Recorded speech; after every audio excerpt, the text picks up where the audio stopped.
Hi friends, ఈరోజు ఇప్పి ఎలా తయారు చేయాలో చూసేద్దాం రండి. ఫస్ట్ ఇలా కడాయి పెట్టుకొని ఇందులో ఫస్ట్ వాటర్ పోసుకోవాలి. చూద్దాం. నేనైతే ఈ గ్లాస్ వాటర్ తీసుకొని ఇప్పుడు పోస్తున్నాను. అలాగే ఇంకో గ్లాస్ తీసుకుని ఇప్పుడు హై ఫ్లేమ్లో పెట్టుకొని గ్యాస్ని వాటరు ఉడికేంత వరకు కూడా మనం వెయిట్ చేయాలి.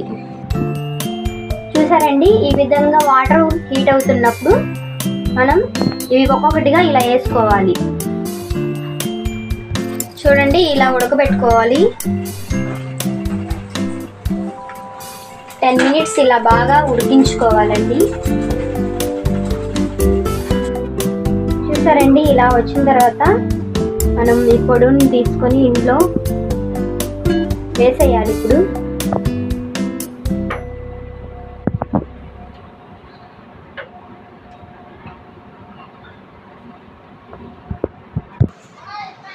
మసాలా వేసుకున్న తర్వాత అండి ఇలా ఉంటుంది.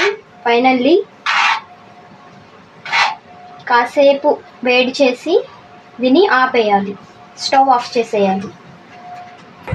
Finally prepared noodles. Bye friends, please subscribe my channel friends. Bye.